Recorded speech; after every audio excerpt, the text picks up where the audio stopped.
Very well said, bro. So we talked about the lyrics, we talked about the production. I'm gonna talk a little bit about the impact and how it impacted New York at that time. Those of you who are either from New York or from outside of New York or just were watching from the sidelines, New York was at a fever pitch in 93, 94. And it's funny because Illmatic dropped 4 days after my born day.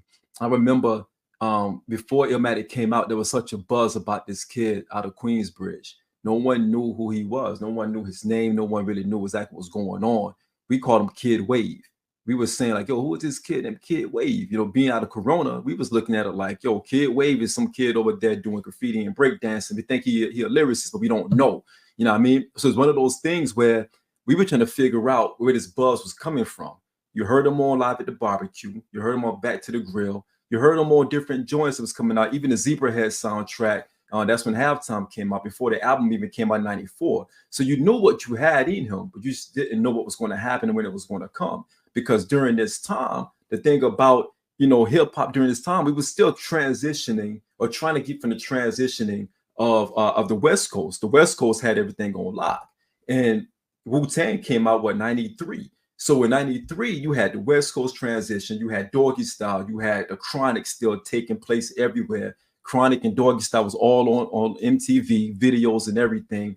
Wu-Tang came through with a whole different surge that brought the grittiness back. And here comes Illmatic in the middle of all of that in April of 94, April 19th to be exact. And now you got something that's taking it back to the essence of MCing that we've never seen before since Rakim. And now everyone is saying this guy sounds like Rakim, a little bit of Coogee rap, but he also got that radical approach in a sense of an Ice Cube. So now you're talking about the embodiment of some of the most prolific lyricists during that time, bridging the gap.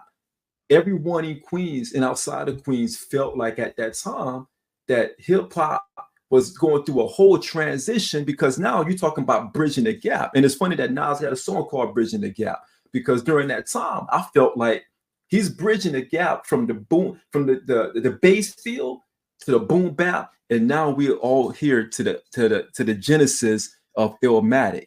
And the vibration in the city was so crazy because New York didn't catch up to Illmatic. I'm gonna be completely honest.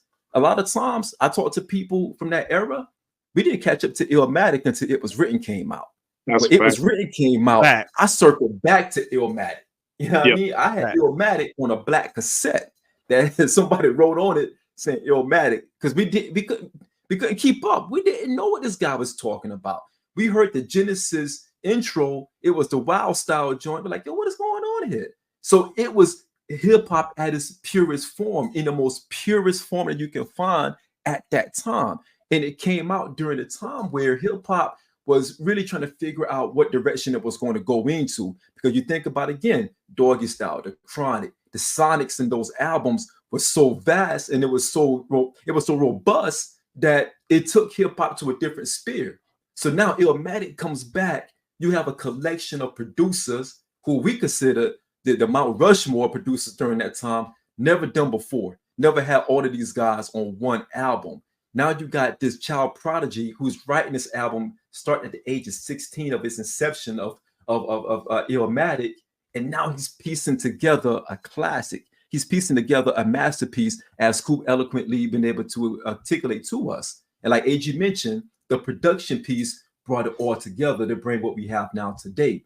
The impact for me as a young boy during that time, it was more of a renaissance for New York hip hop, because now it changed the trajectory of everybody coming after. It changed the trajectory of the Bigs, of the Jays, even from Wu-Tang. They had to change their trajectory because now they got this young kid from Queensbridge writing something so prolific, line for line, bar for bar, and he's paying a close attention to the details of what he's saying from a Queensbridge perspective, like Coop mentioned, but it resonates from every borough, from every city, and also across the nation, because now you can identify what he's saying. When he's saying my man got shot, when he's saying that my man went to jail and his girl cheating on him, some people from different areas can identify with that. But he's talking about everything that he's seeing within Queensbridge, not what he's seeing in the world. He's talking about what he's seeing in Queensbridge. So again, one of the things that stands out to me for this, as we continue to bring this to a full circle, when you talk about the lyrics, when you talk about the production, when you talk about everything that it captures, Illmatic is the perfect capsule that if I were to put it together right now and said 30 years from now, 40 years from now, someone asks me, what is hip hop? I'm at my old age and I'm, giving the kids the knowledge. I'm gonna say, go listen to Illmatic. You will know everything you need to know about the real true golden era of hip hop, because now I'm bridging everything from that 88 legacy. I'm taking all of that with me, but I'm going to amplify it. 88 was the legacy year. 93, 94, Illmatic was the amplification of that. Nas amplified 88 legacy and it stopped right there. And then everything else boomed after that. It was like the Big Bang Theory. It boomed after that, because now you got Ready to Die coming out. You got Reasonable Doubt coming out. You have other things that came out, and now we're here. Nah, you spitting, and that echoes Coop's sentiments, because I always tell people it's hip hop before Illmatic and it's hip hop after Illmatic.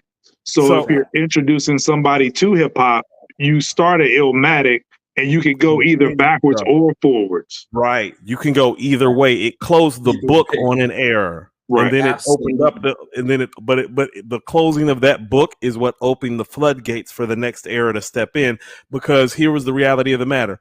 That album was so fucking good, niggas knew that they couldn't do that anymore. You had to do something different because you couldn't fuck with that album. Yeah. You can't. Now I know. Now I want people to understand something.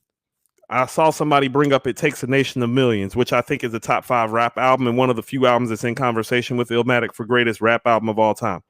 No doubt. "It Takes a Nation of Millions" is a dissertation on the black condition in America. Facts. Illmatic is the kid that's living the black condition in America and expressing it to us. Bingo. He's expressing the black condition. And also I want people to understand this, because "It Takes a Nation of Millions" has a lot of Farrakhan attached to it. You have to understand it did not resonate in the South because this is more of a Christian-based Bible belt. Bingo. Because of that, Illmatic did not have that veil hanging over it, so it penetrated in areas that "It Takes a Nation of Millions" did not. Because of that, it's the kid expressing the black condition and disseminating it and living the condition. "It Takes a Nation" is the breakdown of the condition from an articulate, almost like Chuck D is like a professor on "It Takes a Nation of Millions." And this is what I mean about Nas not going over our head. It's like, no, you might see that nigga on the corner standing next to you at the bus stop. You don't feel that way about Chuck on "It Takes a Nation." Chuck is talking from up here on "It Takes a Nation." He talking from the top. Nas is talking like he's standing on the street corner with you. Right. I'm there with you. Right. And that's the difference. That's the difference. And can I go on a quick tangent for the legacy of this? Get a quick ISO. This is the Coop's point. He said that everybody had to do something different because they know they couldn't do that, right? But what pisses me off about this whole situation is it's Nas's greatest achievement, his crowning moment, but it's also the darkest cloud that hangs over his head because people won't allow him to do something different. We've never heard anybody say 20 years into Snoop's career, like, yo, Snoop, we need another Doggy Style. We expected another Doggy Style out of you. No. Same thing with Raekwon. Nobody's asking Raekwon for another Cuban Links. But Nas isn't afforded that same grace, and I don't, quite understand that. And people say when they're debating me, like, well, Nas never outdid Illmatic. He peaked early or whatever. They try to flip the narrative. Well, neither did your favorite rapper. How about this? How about this? AG, none of their favorite rappers outdid Illmatic either. That's the part people need to understand. Your favorite rapper didn't outdo Illmatic. Exactly.